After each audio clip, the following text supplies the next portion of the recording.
বৰ্তমান আমি যাই আছোঁ ৰঙিয়া। তো আজি হৈছে শংকৰ 93% শংকৰ অধিৱেশনৰ শংকৰদেৱ অধিৱেশনৰ আপোনাৰ লাষ্ট দিন। আৰু আজিৰ দিনটোত আপোনাৰ মানে আমি ভিতৰে এতিয়া ৰঙিয়া যাই আছোঁ। মানে বহুত জাম মানে ৰাস্তাত। তো আৰু মানে চব ডাঙৰ গাড়ীবিলাক মানে ডাঙৰ গাড়ীবিলাক চব ভিতৰত দি মানে আহিব দিছে। আৰু আপোনাৰ মেইন হাইৱেটো পুৰা জাম। তো গাইছ এটা কথা কওঁ, মানে আমাৰ ঘৰৰ পৰা ৰঙিয়াক লাগি টোটেলি 7 কিলোমিটাৰ। এতিয়া এনেকুৱা পৰিস্থিতি হৈছে, আমি 7 কিলোমিটাৰৰ জেগাত এতিয়া 70 কিলোমিটাৰ আপ ডাউন কৰিব লাগিব। এই গাঁৱৰ মাজে ভিতৰে যাব লগা আছে, এনেকুৱা জাম। মিনিমাম আপোনাৰ জাম মানে এনেকুৱা মানে এটা জেগাৰ 1 কিলোমিটাৰ মানে জেগা যোৱাৰ কাৰণে মানে কমচে কম আধা ঘণ্টাৰ ওপৰত মানে ৰখিব লগা হৈ যায়। আৰু কমচে কম আপোনাৰ সেই অধিৱেশনত মানুহ 30 লাখৰ ওপৰ হৈ গৈছে বোলে। মানে মোৰ লগৰ এটা গৈছে, মই যোৱা নাই। মানে বহুত মানুহ মানে যোৱা নাই। বহুত মানুহ ইমান মানে হেঁচেলাৰ মানে নোৱাৰি। তো সেইকাৰণে মই নকলোঁ, কিন্তু লগতো মোক ভিডিঅ' কল কৰিছিল, দেখা পালোঁ। মানে মানুহ মানে আৰু সীমা বাহিৰ হৈ গৈছে আৰু মানে। কিন্তু মৰা জানা হ'ল এইখানি যাম পাম নেকি? এই পিন্ধি আশীঘাটৰ ঘৰৰ আগেদি আছিক মানে এই আমি যে গেটটো হেৰি 180 200 খান বেচিছিলোঁ। এফালে যাই কিনে যাম পাম নেকি আৰু? এফালে যাই কিনে হাৱা ৰাস্তাত যাম পাম নেকি আৰু? এফালে যাওঁ ভাল হ'ব। তো মানে যিমান ভিতৰত দি আহিলেও মানে হাউচিত খাই লাগিব। তো তথাপিও মানে চেফটিমান লৈ গ'লে আকৌ জামটো কম পাম আৰু। এখানিত বহুত জাম, আমাৰ এই কেন্দ্ৰকোনাৰ পৰা মৰঞ্জনা এইখিনি বহুত জাম।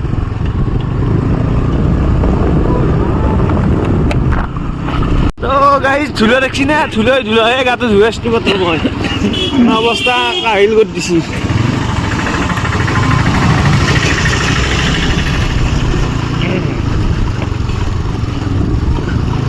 তো গাইজ মানে এনেকুৱা জেগাত আহিলি আপোনাৰ মানে পাউডাৰ চাউডাৰ লৈ অহাৰ একো দৰকাৰ নাই আৰু।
তো গাইজ এইটো হৈছে আমাৰ পুঠিমাৰী নদী। আৰু ইয়াতে আগৰ পুঠিমাৰী নদীৰ পৰা আপোনাৰ একদম মাথাউৰিৰ কাষতে আছে দীপ্তেশ্বৰী, য'ত ৰাস হয়। মানে এতিয়া পানী শুকাইছে আৰু, পানী নাই এতিয়া। আৰু এখন দলং। এতিয়া আমি একদম তলৰ ৰাস্তালৈ নামি যাম, যাই পেলাই একদম ৰঙিয়া উঠিম আৰু।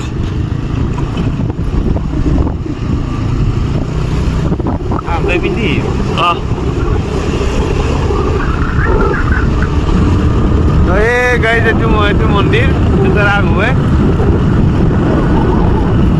ডাঙৰ ৰাসে হয় বহুত। এইটো মন্দিৰ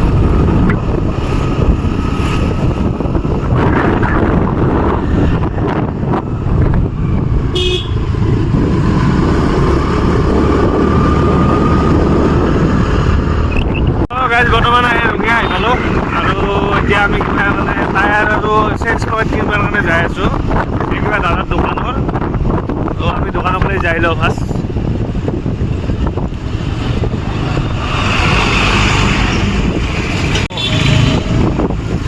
এই দোকান আহি পালোঁ আৰু টায়াৰৰ।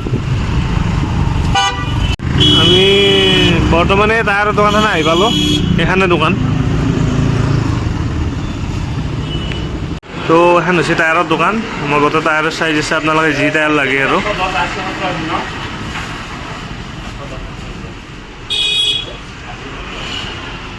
ইয়াতে টায়াৰ পচন্দ নহ'ল, দামটো অলপ বেছি ক'লা মানে। এতিয়া আকৌ বেলেগ দোকানত যাওঁ নেকি।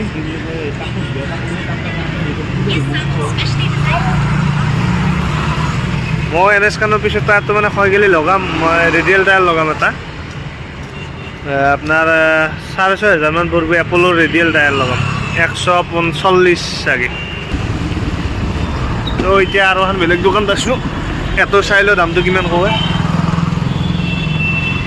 তো এইবাৰ চেঞ্জ পকেট নিয়াৰ কাৰণে আছোঁ। তো এখন আছে গোটেই এক্সেচৰিজৰ দোকান। এটা আপোনালোকে আৰু যি চেঞ্জ পকেট লাগে যি লাগে গোটেইখিনি পাই যাব। এইবিলাক মই চেঞ্জ স্প্ৰে মটুলুৰ এতিয়া আপোনাৰ ৰঙিয়াৰ পৰা একদম এই ফ্লাইঅভাৰখন যোনখন নতুন বনাই আছে আৰু সেই ফ্লাইঅভাৰখনৰ একদম কাষতে আছে আৰু ষষ্ঠী হস্পিটেল নাপাওঁতে আৰু এখন নতুন ফ্লাইঅভাৰ। তো গাইজ বৰ্তমান তাত পাৰ্চেল ল'লোঁ আৰু মোক তেলৰ খৰচটো মই দেখা দেৱা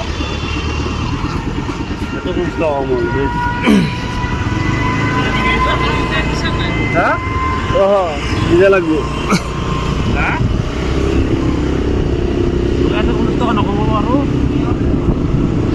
তো গাই টায়াৰ চাৰ ল'লোঁ গোটেই লৈ পেলাই এতিয়া টায়াৰ লোৱা হ'ল। চেঞ্জ পকেটটো ল'লোঁ, চেঞ্জ পকেটটো ল'লোঁ। আপোনালোক অলপমান দেৰিকৈ লগ পাই আছোঁ, মোৰ অলপমান কিবা কাম আছে। তো গাইজ মই এই কামটো কৰিলোঁ, কামটো কৰি পেলাই এতিয়া চেফটি আহি পালোঁ। চেফটিৰ পৰা আপোনালোকে যাম চাওক একবাৰ, এই যাম চাওক একবাৰ। মই মোবাইলটো ওপৰতে এৰি দিছোঁ।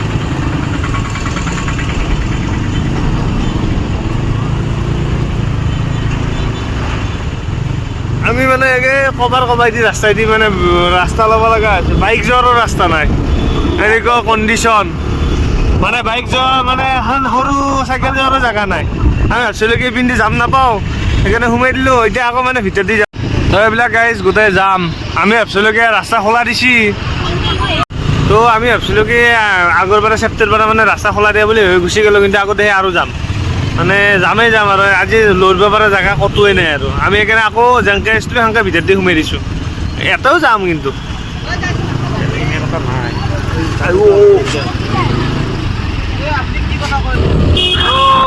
ক'লোঁ দেই ওলাই আহিলোঁ। দামৰ মানে বাপৰে বাপ চব বস্তু মানে দাম বোলা বস্তুটো সহ্য নহয়। ধৰণৰ মাত আৰু দাম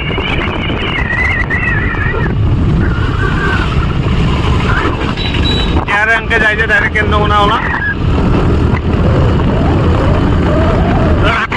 অধিৱেশন চাবৰ কাৰণে যাম। দেৱজিতো যাব আৰু ইমৰান যাব, এতিয়া আমি 3-4 মানে যাম। সেইকাৰণে ডেইলি যাই আছোঁ, ব্লগ চগ বনোৱা নাই কিন্তু ডেইলি যাই আছোঁ। আজি যাম, আজি চাগে বনাম, চাই থাকোঁ ভিডিঅ'টো। তো হাই গাইজ, তো গাইজ বৰ্তমান যোৱাকালি ভিডিঅ' এটা মানে ভ্লগ এটা শ্বুট কৰিছিলোঁ আৰু শ্বুট কৰি থকাৰ পিছতে মানে কালি আমাৰ 93% বাৰ্ষিক শংকৰ অধিৱেশনৰ লাষ্ট দিন আছিল। তো তাৰ কাৰণে মই মানে ৰঙিয়াত গৈছিলোঁ, কিবা এটা ভ্লগ শ্বুট কৰিছিলোঁ আৰু শ্বুটটো কৰি থকাৰ মাজতে মই ভাবিলোঁ মানে গধূলি অধিৱেশন যাম আৰু অধিৱেশনত যাওঁ, তাতে অলপ ভ্লগ শ্বুট কৰিম। কিন্তু মই মানে যি বাজে ৰঙিয়াৰ পৰা আহি মানে ভ্লগটো কাট কৰিলোঁ। কাট কৰাৰ পিছতে মানে এটা সৰু সুৰাকৈ মানে এটা এক্সিডেণ্ট হ'ল আৰু এক্সিডেণ্টটো হোৱাৰ ফলত মানে আৰু অলপ এইবোৰ ভ্লগ চগ কৰিব পৰা মানে অৱস্থাতে নাই আৰু অলপ চেঞ্চলেছ টাইপ হৈ গ'লোঁ। হৈ পেলাই আৰু গাড়ীতে পৰিছোঁ মানে মোৰ বাইকখনেৰে।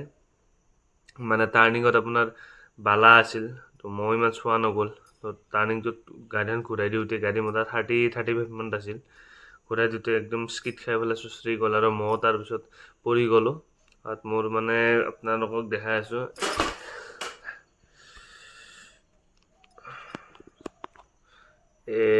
এই চাব পাৰে এইটো কিনা আঙুলি আপোনাৰ গোটেই মানে মানে মেইন ভিতৰৰ হাড্ডি দেখা পোৱা যেন হৈ গৈছিল আৰু এইটো আঙুলি গৈছে। লগতে আপোনাৰ এই আঁঠুটোত এইবিলাক গৈছে। আপোনাৰ এই হাতত গৈছে, মানে গৈছে আৰু বহুতখিনি জেগাত গৈছে। আৰু মই আৰু ভ্লগ চগ কৰিব পৰা অৱস্থাতে নাই। তাত লগৰ ল'ৰাটো মানে মই কি হ'ল, মই লগৰ ল'ৰাটো ঘৰত যাই থাকোঁতে মানে এক্সিডেণ্টটো হ'ল আৰু এক্সিডেণ্টটো হোৱাৰ পিছত মানে মই তাৰ ঘৰলৈকে যাই পালোঁ কিবাকৈ বাইকখন উঠাই পেলাই। তাতে অলপ চেঞ্চলেছ টাইপ হৈ গ'লোঁ আৰু তাতে অলপ ৰেষ্ট ল'লোঁ। 1-1.5 ঘণ্টামান ৰেষ্ট লৈ পেলাই আৰু ঘৰত গুচি আহিলোঁ। কিবা সময় থ'ব আহিলে মোক, সেইকাৰণে আৰু ভ্লগ চগ আৰু শ্বুট কৰা নহ'ল আৰু কেইদিনমান চাগে দিব নোৱাৰিম। তো যদি সেইটো মই এইখিনি পাৰ্ট সেইটো ব্লগৰ লগতে লগ কৰি দিম, আপোনালোকে চাব। কি বুলি কয়, তো এইটোৱে কওঁ যে যোনে যোনে বাইক চাইক চলায় গ্লভছ ৰাইডিং গিয়াৰখিনি পিন্ধি পেলাই চলাব। মই দিনে গ্লভছ পিন্ধিয়ে থাকোঁ। কালি যদি গ্লভছ পিন্ধি থাকিলোঁ হয় মানে আঙুলিত একো এফেক্ট নহ'ল হয়। তো কালি পিন্ধা নাই, তো কালি সেইকাৰণে আঙুলি পূৰা মানে উঠি গৈছে। সকলোৱে যাতে হেলমেট আৰু গ্লভছ ৰাইডিং গিয়াৰ্ছখিনি পিন্ধি পেলাই বাইক চাইক চলাব, বি ছেফ হৈ চলাব। তো আজিলৈ ইমানে। তো ভিডিঅ'টো যদি ভাল লাগিছে লাইক কৰি দিব আৰু চেনেলটো ছাবস্ক্ৰাইব কৰি দিব আৰু লগতে থকা বেল আইকনটো প্ৰেছ কৰি দিব যাতে এনেকুৱা ভিডিঅ'বোৰ আপোনালোকে পাই থাকে। আৰু চাওঁ আৰু কেতিয়া অলপ ভাল পোৱাৰ পিছতে ব্লগ কাৰণ মইতো এতিয়া ঘৰতে থাকিব লাগিব, কাৰণ খোজো কাঢ়িব নোৱাৰোঁ ভালকৈ, দুখো পাইছোঁ। তো ব্লগ চাগে বাকী মানে আগৰে কিবা যদি ভিডিঅ' আছে সেইবোৰে ব্লগ দিব চেষ্টা কৰিম। বৰ্তমানটো নতুনকৈ যে শ্বুট কৰিব নোৱাৰিম চাগে। তো আজিলৈ ইমানে।